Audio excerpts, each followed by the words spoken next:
We have assembled today an esteemed panel. First, let me tell you my name. Some of you may not know me. My name is Levi Rickard. I am a tribal member of the Potawatomi, the Prairie Band Potawatomi Nation. And I'm going to introduce, there's one guy, there's always one guy in every crowd that has to do things his way. So I'm a little out of order here. Let me rearrange this. He came in early and he switched some name tags around. I'm not going to tell you who it is, though. But let me tell you, let me introduce Glenn Zarin. He is the Tribal Public Affairs Director at the Little River Band of the Ottawa Indians, based in Manistee, Michigan. Welcome, Glenn. Bonjour. We have Lisa LaPlante, who is a veteran news reporter from the local affiliate Fox 17 WXMI, which serves Grand Rapids in the Kalamazoo market. Then we have, let me see here, we have Dave Murray, who is, he's a reporter for the Grand Rapids Press. To his right is Jeff Smith, who is the director of the Institute for Information Democracy. And he's been that director since 1998. Then at the far right, we have the esteemed tribal chairman of the Pokagon Band of the Potawatomi Nation, based in Dowagiac, Michigan, and it is the tribe that owns the Four Winds Casino down in New Buffalo. So welcome, Matt. I would like to start this panel out by saying thank you, Miigwech, for coming. In all of my dealings, I have dealt with every single person on this panel at various times in my career, handling American Indian affairs here in Grand Rapids. And I've developed friendships with several of them, and I'm really honored that they're here. We have some really experts in the field. So what we want to do is keep this semi-informal today, in that we really want to know how the panel, how they feel like the American Indians have been depicted by the media, even here in Grand Rapids.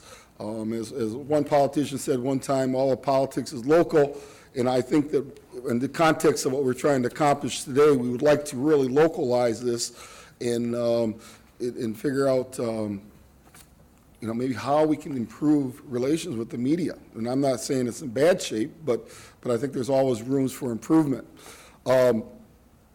But first, I would like to actually get, and I think I'm going to start with David, if you don't mind, Dave. Could you kind of respond to Dr. Singer's lecture? What your thoughts are initially? Sure. Do we need a microphone, or is this? I think you're great. You're live. Right. Can you hear me in the back? Okay. I was struck by a number of the things that she said, particularly about how American Indians today are considered still mysterious, or that they're hiding something. I'm unique in a way that I grew up in New York on the South Shore of Long Island. So when New York, of course, is a giant melting pot where everyone celebrates their own ancestry, and they celebrate everyone else's too, because it's kind of neat. And I'm from a town called Massapequa, which is Algonquin name for a great waterland.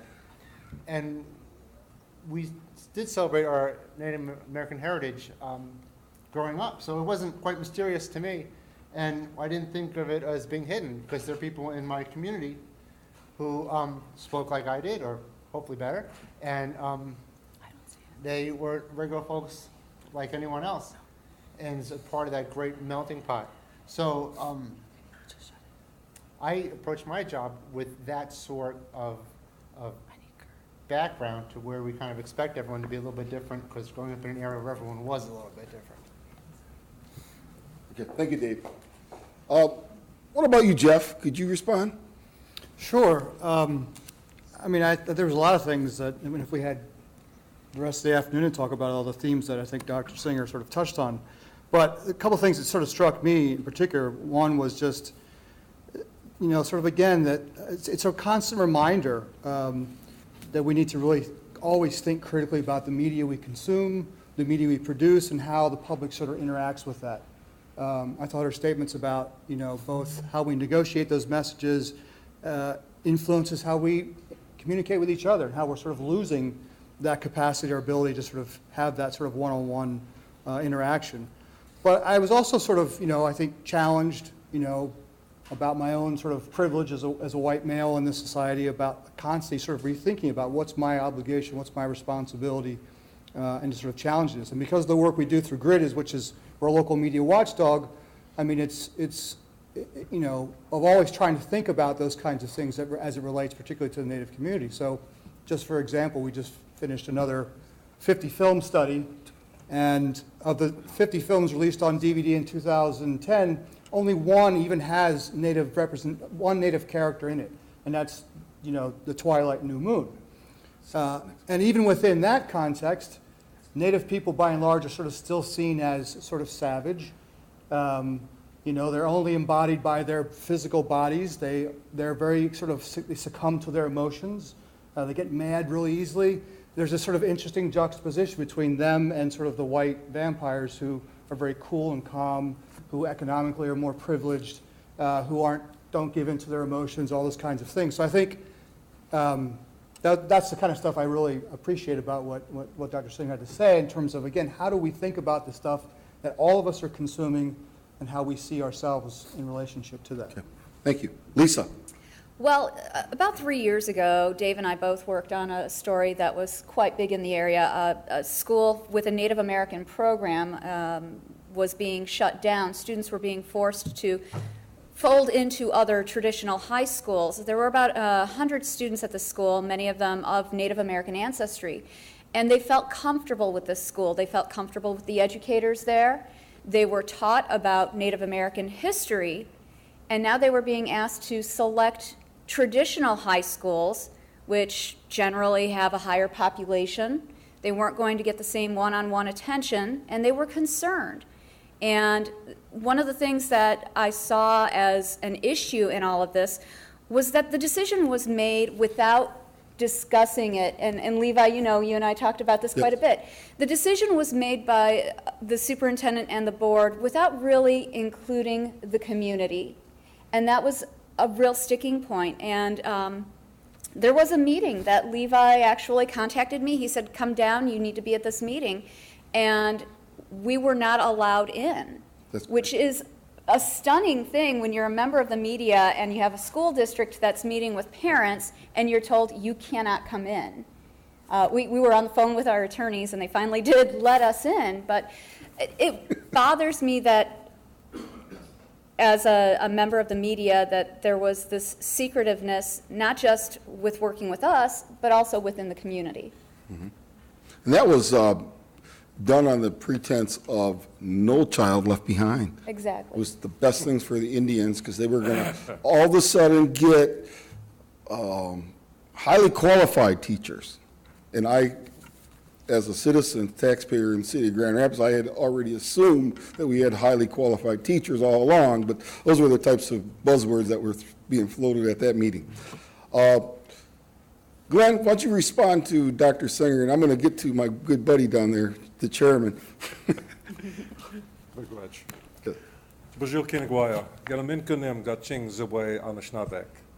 Welcome, everyone, from the Little River Band of Ottawa Indians. I'm Glenn Zarin.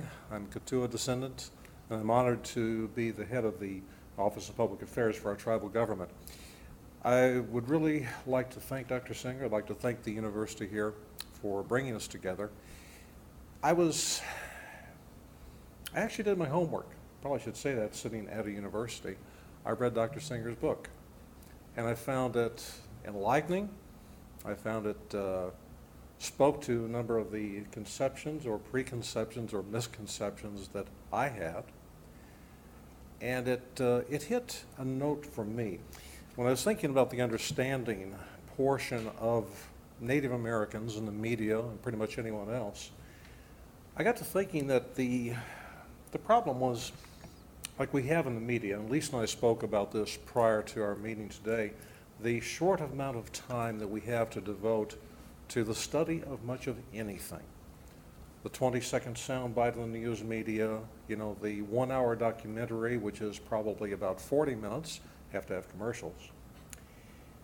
This desire for simplification that we see epitomized through the media, I think it's based upon what is probably a Eurocentric viewpoint that various groups, usually separated by racial characteristics, behave in certain ways.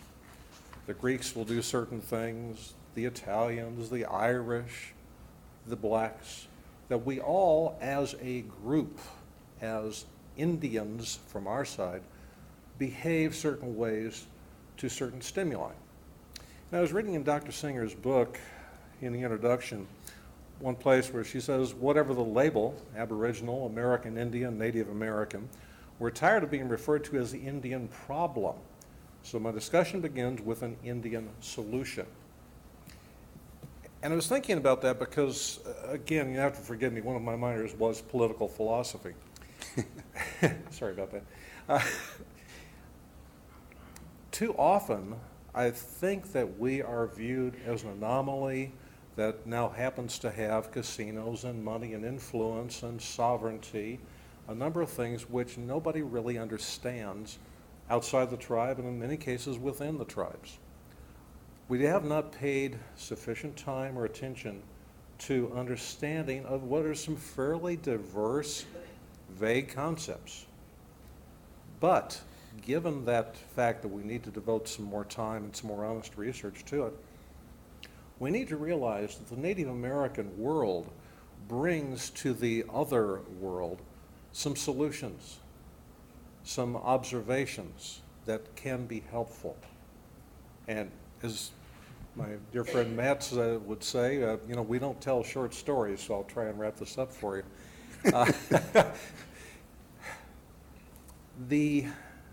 If you take things like our seven grandfathers and some of the other principles and apply them to a world that is not familiar with them, all of a sudden they start making sense.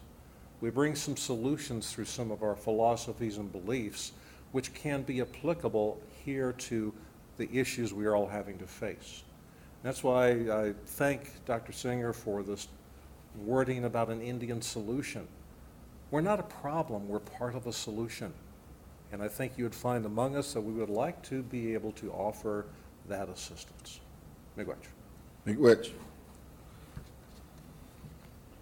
I must tell you that a number of years ago, Chairman Weesaw, as before he was a chairman, participated at Lansing, at the Lansing State Journal on a focus group. And they wanted to reach out to the Native community. And oh my goodness, Matt had always come across me as being this gentleman, but he went after them that day. And actually, it was kind of the basis for a lot of the thought process that went behind this panel today is what we covered that day at the focus group about how Indians, we really, many times we are very left behind. And Jeff, and I would like him to speak to this in a little bit, Jeff has done a extensive tracking of how various racial ethnic groups are treated by the media here in Grand Rapids. We do want to get back to that. But Chairman Weesaw, would you respond to today's lecture? Well, Levi, despite your comments, I want to thank you for inviting me here. And the university, and Doctor, for your message. I thought it was excellent. And the one thing that I picked up from your talk was messaging, and kind of picking up a little bit off of what Glenn was talking about. You know, for too many years, we have let other people talk about who we are, what we need, what we want. And that's why we're still a mystery, as was brought up, because we have other people telling our story. Now's the time for us to tell our own story. And I think we're recognizing that, because there are a lot of people who don't understand the traditions, the cultures of Native Americans, our arts, our economies, how we live.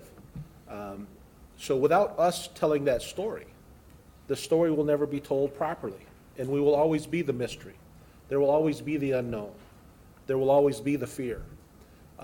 So we really, in my opinion, don't have much to blame with respect to where we're at today except ourselves, because we haven't taken on that responsibility, and it really amounts to a responsibility. Now, more than ever, we have the means, most of us in this state, the federally recognized tribes anyway, the 12, have the means to get that story out. What we do with that responsibility is going to determine where the rest of the citizens in this state are at and across the country on their understanding of what Native Americans are all about. And the doctor mentioned several different medias, I think, in how we do that. The technology is there. We just need to get our people, no disrespect to what's been done beforehand, but the only people to tell our story is our people, our citizens. No one can tell you more about what Matt Weesaw was like than Matt Weesaw's kids. Don't believe anything they tell you. That's where the story's got to come from. So I appreciate the offer and the opportunity to come and talk about this. And really, when Levi and I did this a couple years ago down in Lansing, it really wasn't that bad. It was very helpful, I think, to all parties involved. But these opportunities here are great. Warriors like the doctor are great because they get that information out, and they kind of make us aware as tribal leaders that we have responsibilities to meet. And if we don't, we're not doing our jobs. So Levi, thank you again. Dee, thank you, wherever she went. And Doctor, thank you again for making the trip. Yes. Several years ago, the Native American Journalists Association issued a document called the Reading Red Report. That reported major newspapers across the country depict American Indians in negative ways.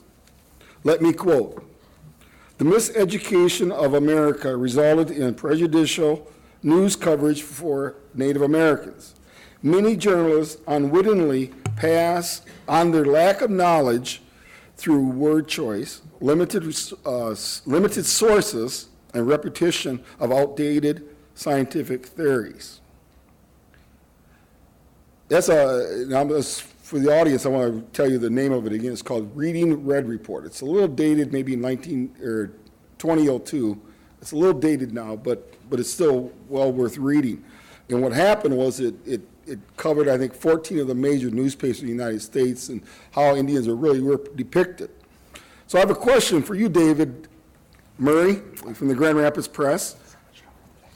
Given the statement, when you cover a story about American Indians, what do you do to ensure American Indians are presented accurately? Sure. Now, first, I can't speak for other newspapers. Okay? Okay. But we would treat groups like we would treat any other group. If we want to tell a story accurately, we need to talk to them. Okay? When we wrote about Ottawa Hills High School changing its name from the Indians to the Bengals, we were in contact with folks at Benazawin, the Indian school, but also other folks in the community about what they thought about it, and that got their story out there.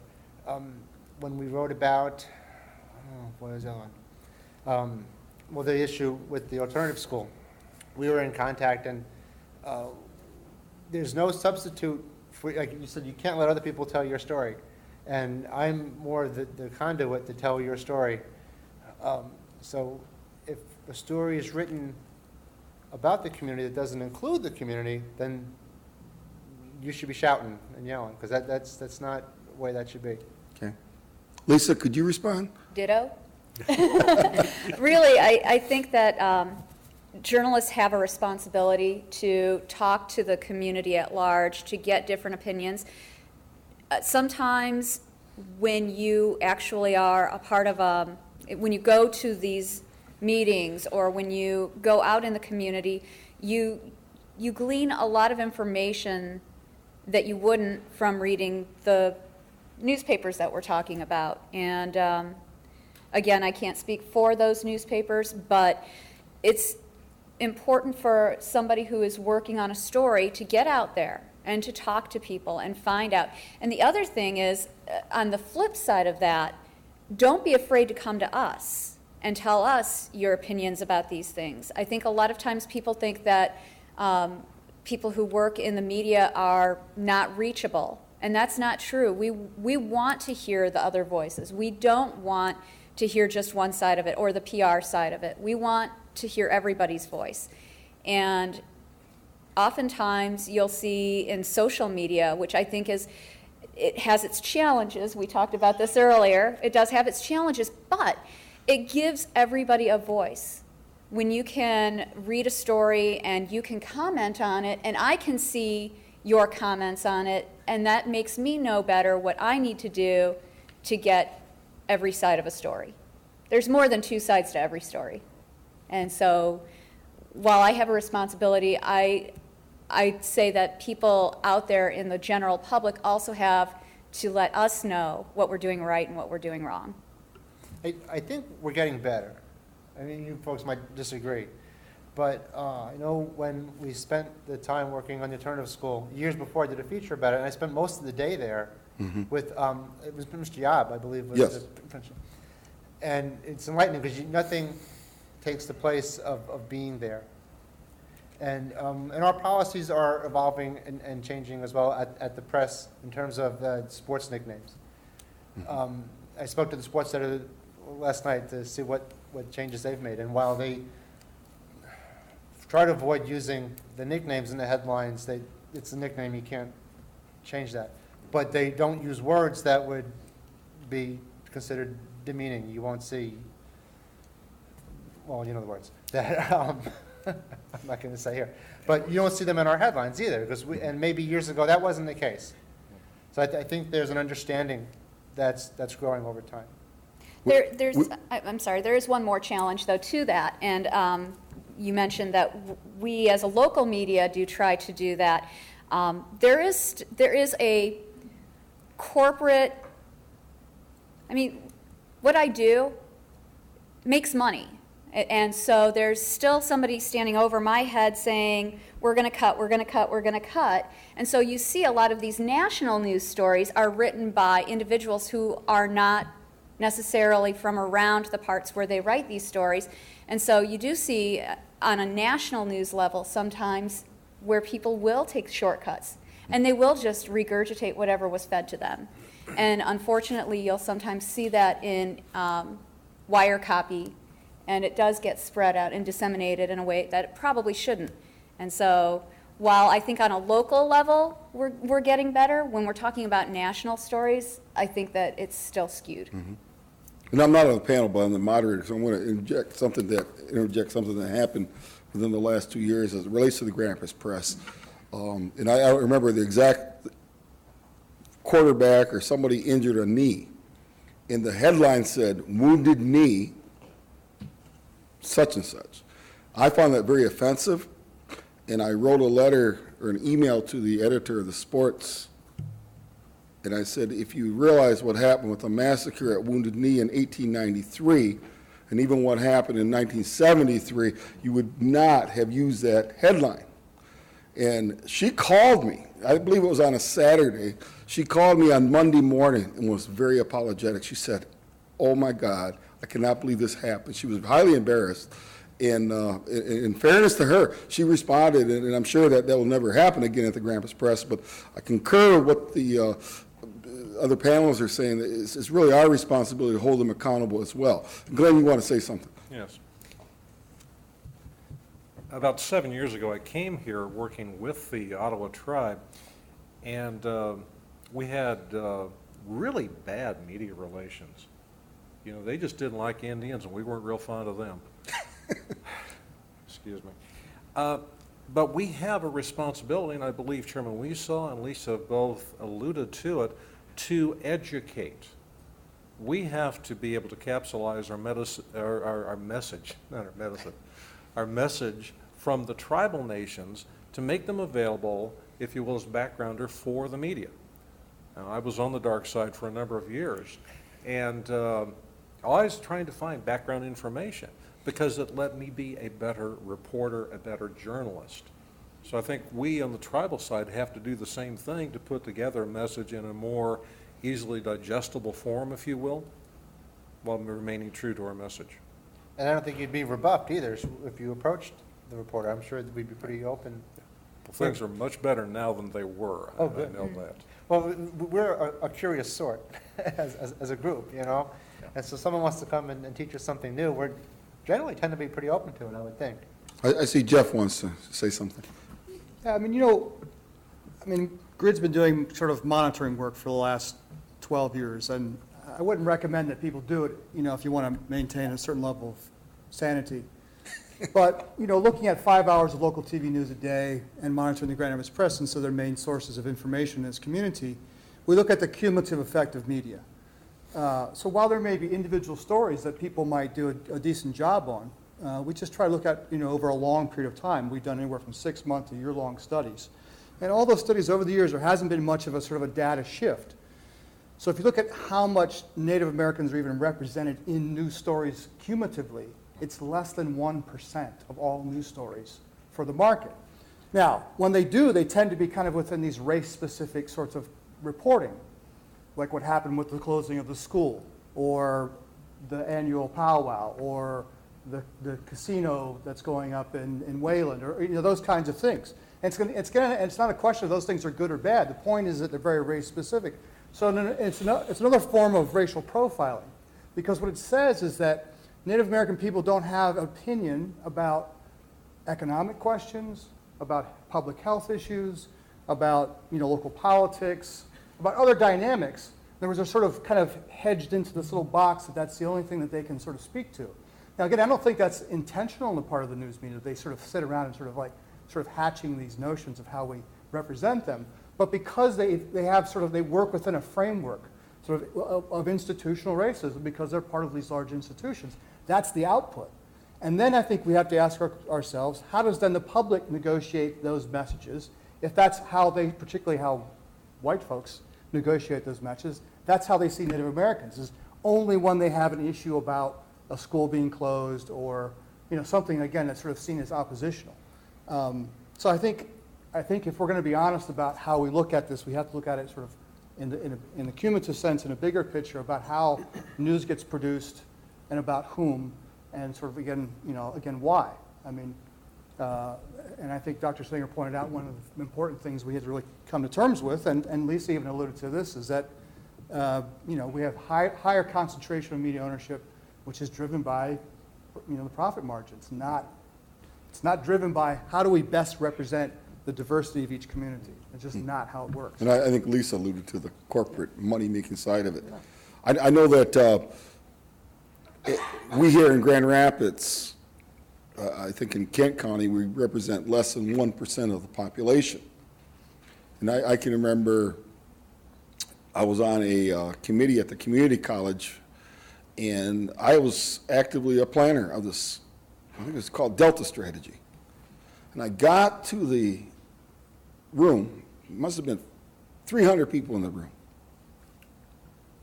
And they had the racial breakdown of Kent County. They had Caucasian, they had African American, Latino. I looked, wait a minute, I've been at all these meetings, where are the Indians? We were no place on there. And I was livid.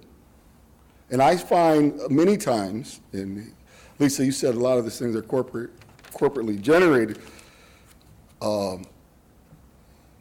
Sometimes we don't even get on the scale because our population base is so small. And I think that as an Indian representative, I want to say, make sure we're at the table. So, Matt, you want to say something? Yeah, thanks. Now we're getting down to the bottom line. Money's coming up. That's part of the issue, but there's no way around that. I really appreciate the comments that Lisa and Dave and Jeff have made. But really, it goes back to, we as tribes could sit back and easily place blame on how the media portrays us and just say, you guys do a terrible job. But it goes back again to assuming that responsibility. We have to get our message out. And part of getting that message out is building relationships. Years ago, we probably could have done that much easier because there was more of you folks around and you had more time. Mm-hmm. But because of money, all your staffs are being cut back. The bottom line is looked at all the time. So, I appreciate the fact you said if somebody comes to your door, you probably wouldn't be pushed away. That may be true, but instead of spending 60 minutes, it might be 10 minutes because you have other things you have to do. So we have to figure out a way, in my opinion, in building these relationships on how we can spend some time together so that when something comes up, I can pick up the phone and call Dave on the phone and say, hey, just want to give you a heads up on this. You know, you want to talk about the unemployment for tribes, the poor health that tribes have, the high rate of suicide, all those kinds of things. You know, we'd be happy to sit down and talk about those. And then at some point, when you're doing a bigger story, you know, we can be included in that. We can't sit back and expect you to ask those questions because they're probably not on your radar.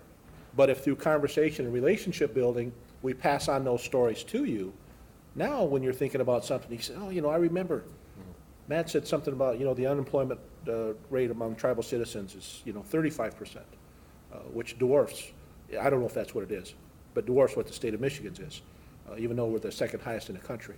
And, you know, our ability to provide health care for our people is just, you know, really, it's so sad you don't even like to talk about it. But to me, it again boils down to relationship building so that it helps when you want to get that message out, because now it's, okay, Matt Weiss, the tribal chairman, I wonder what he wants. Oh, that's Matt, you know, he and I have developed a relationship the last couple of years. It should be pretty interesting what he has to say. That's what I think is important. And again, I don't want to blame people for where we're at. We've got to assume that responsibility and adapt to it. Yes. Glenn, you mentioned that media relations have improved in your, 7 years at the tribe. What positive things, and I think, I know all of you up here basically, everyone likes thinking very positively. What have you done positively to make those relations improve as well as they have? By profession, and I use the term loosely, I am what's called a public information officer. So I get the message out to different places in different ways. I and my department made a concerted effort to start meeting at the news organizations, in the newsrooms with the news people, the news directors, in some cases the station or newspaper owners, to establish a presence with them, but to also set up a line of communication where they knew if they had a question, they could make one phone call or send one email and they would get a response. The information, if it was available, if it wasn't, we'd tell them it's not available, hang loose, we'll get it for you. So we purposely tried to, and this was under 3 different OGMAs that I've had the privilege of working for, we've purposely tried to set up an information stream for them that makes their job easier. And it works. Okay. Matt, what does your tribe do to try to improve relations, or how Indians are portrayed? Probably one of the most positive things we've done in this past year is hire a communications director, Paige Reiser, who happens to be here today, who is setting up much of the things that Glenn just talked about. But I think the other thing that is probably more positive, but Paige will be very beneficial in continuing that message, is our involvement in the local community. We're not, you know, we don't want to be seen as the Pokagon Band of Potawatomi Indians that owns Four Winds Casino. We want to be seen as the Pokagon Band of Potawatomi Indians who has, you know, 400 tribal citizens who live in the town of Hartford or Dowagiac, and who have done things within the school to make learning better, who have hired their own doctors so that they can maintain better health care for their citizens, but have also partnered with the local communities to help them with some of their things. Our tribal police force, cross-deputized, we back up other local governments whose police forces have been reduced as a result of revenue sharing cuts. So being a good community partner is very important, and I think those things are very positive, and we look for those things just to continue to grow. Okay. Dave, what do you think that the Grampus Press could do to improve relations? Even though you've made strides, as you've said. Well, I mean, is it our responsibility to reach out, or is it yours to reach in? If the only time I hear from someone is when they want to yell at me, that's going to be a little rough. Yeah, I cover the schools, so my responsibility is to reach out into the school community and see how what's going on education-wise. I mean, we haven't done a follow-up on what happened since your group talked about creating a charter school there. And I know at the time, the school district said they were going to, while they were taking away the school, they were going to allow for clubs to be formed at Union High, and that didn't seem to be a pretty good compromise. So I guess our responsibility is to follow up on those stories and make sure people come through with what they say they're going to do. And, I just said institutional racism. I don't think that's true. We don't identify people in a story about the school or the powwows. We're going to ask someone's background there because that's germane to the story. But I don't. And every time I write a school story, I don't look for. I don't ask each student what their background is. So it's not like their story's not being told. It's that their story's not being linked with them by name every time we do a story about them. I don't think that's institutional racism, Jeff. Can we do more? Yeah, we can always do more. So are you saying that perhaps it's even members of our own community, meaning the Indian community, that really need to come forth and voice our opinions as well? I mean, I know when, and I've done book reviews for the Grand Rapids Press for maybe 11 years now, and I made it very clear to the book editor that I don't want to do book reviews simply on American Indians. Right. And we wouldn't identify you as the American Indian book writer either, I'm sure. You would this is Levi Rickard who's writing this book review. But in an issue that involved American Indians, we would certainly go to you because you're recognized as a leader in that community. But would we ask you on other issues? Yeah, but we wouldn't identify you then as we would do a health story, but probably not identify you as a leader in the community, because that's not germane to that issue. To the school and to the Ottawa Hills nickname, that was a big part of that story, so that's why we would identify you in that case. Doesn't mean people aren't being quoted, it just means they're not being identified as such. I'm never going to say it's all your fault, and it's up to you to come to us. We do have a lot of voices telling at us all the time. Our goal should be to reach out to everyone. It's not always easy, but it should always be the goal. Okay, thank you. Lisa, do you have anything to add to that? I agree with Dave. I think that there are certain stories in particular where identity isn't necessarily germane to the story. Okay. I would agree with that. And so back to the point, though, I think that it's incumbent on both myself and the community to have open dialogue.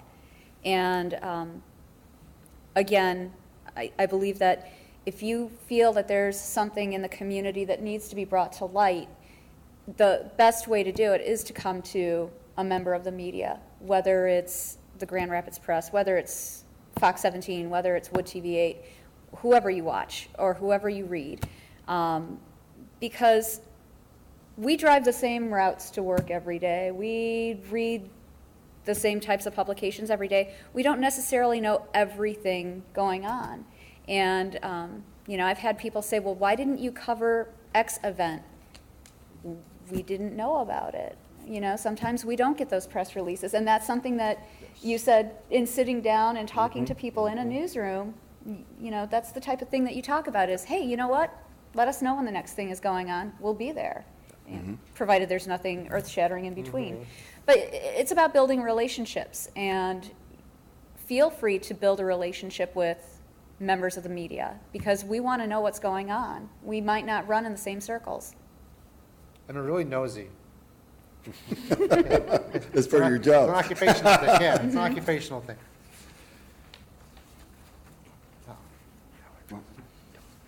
Dr. Singer would like to say something. Wonderful. This is really a great conversation. I wish more people in your community were here, because we know one of the things that I think, we think of media only in these kind of stagnant kind of situations, like the newsroom, the print, the radio, they're all in these little siloed areas, but it's really about communication, and that was one of the things I wanted to emphasize, and just ask each of you to reflect a bit on what I really am proposing, is this idea that media is time and money, okay? And we're in an information age, and we're supposed to be creating content, right? It's about content development. And so on reservations, it's like, I'm just thinking, we have a tribal chairman here, we have the public information officer. It's like, is there a way in which to create content that can be sold? You know, in order to make money as a creative economy, you know, in terms of training and development of publications, of internet information, of games. You know, a lot of young people are into producing games around, it could be on health, on a curriculum, it could be on, you know, playing an old sport, on building, you know, a canoe, as I had mentioned. I mean, there's different ways to tap this resource, and I think we need to be in that game and in the moment in order to make things happen. I am not necessarily one that likes to say that, and we're always worried about growth. But no, what we can grow from within in order to create our own creative economies using media. Just a reflection, if you have a thought on that. Thanks. Thank you. I have been instructed that we need to cut this short. Can we just have all the panelists say, you know, take 20 seconds maybe and just kind of say some concluding remarks, please? Starting with Glenn. McGledge. Just 20 seconds? We each have a responsibility from our areas of life. I don't care if it's covering the story or getting the information out.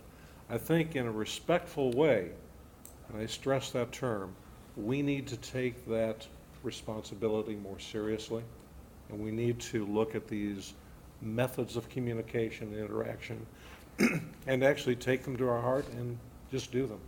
We have to make a commitment. Thank you, Dr. Singer, for opening my eyes to a few things that I didn't realize before. I think that as a community, we need to have the best dialogue possible, and I encourage everybody here to feel free to comment to me, call me, send me ideas, and at the same time, tell me what you think about the things that we do that we could be doing better to better serve the community at large. Thank you. Dave? Thank you very much for the opportunity. Hold us accountable. If Okay. you don't like it, what you see, don't be shy, but also reach out to us. Our door is open. It should always be open. And I look forward to continuing to hear from folks in the community. Thank you, David. Jeff? Yeah, I mean, I think while there may be value in trying to figure out ways to develop relationships and, you know, to improve how Native Americans are represented in local news coverage, I think, picking up on what Dr. Singer said, I think it's more important to sort of, that you know, resources are available for, you know, indigenous people themselves to make their own media, tell their own stories in their own capacity, to create sort of a counter-hegemonic sort of narrative, you know, because I don't think, because of the nature of the game, that things can get a whole lot better within the direction sort of commercial media is going. Whether that's doing radio, and I think radio would be the, you know, a powerful way for that to happen, or any other kind of the new digital media, and particularly a lot of it being directed at you know, youth, at the Native youth, because I think there's lots of possibilities for what can be created in that context. And I would certainly say that the people doing the camera work in the background I work with through GRID, so we would be willing to offer up any resources we have to the Native community here for producing your own media. Thank you. Matt? Well, thanks again for the invitation. I think this was a very good opportunity. And the issues are just so vast. You know, as tribal leaders, there isn't hardly a topic out there that isn't a priority. And one of the struggles we have are which priorities get to the top. So, you know, I think we can develop the relationships, build the partnerships, and make them positive. And at some point, the media is going to have to move towards all of the terrible things that happen out there and start being more positive. And I think through developing these positive stories, these good things that are happening, I think that's what people want to see on the news. That's what people want to read about. It's going to take a while to make that transition, but I think it can happen. We just need to keep bringing up the good things and not spend so much time on the ugliness in society. Thanks, Levi. Chief McGuitch, to all of the panel members, thank you very much for taking time out of your busy schedule. I want to remind the audience that Dr. Singer's book is available, Wiping the War Paint Off the Lens. Excellent book. You need to have it in your library. Should be available to sign the book after the conclusion of today's program. I will remind you that we have several events here at Grand Valley State University this month. Wednesday night, back here, there's a showing of a film called Real Engine, and it's going to be a panel discussion after as well. So thank you very much for attending, and drive safely. Thank you.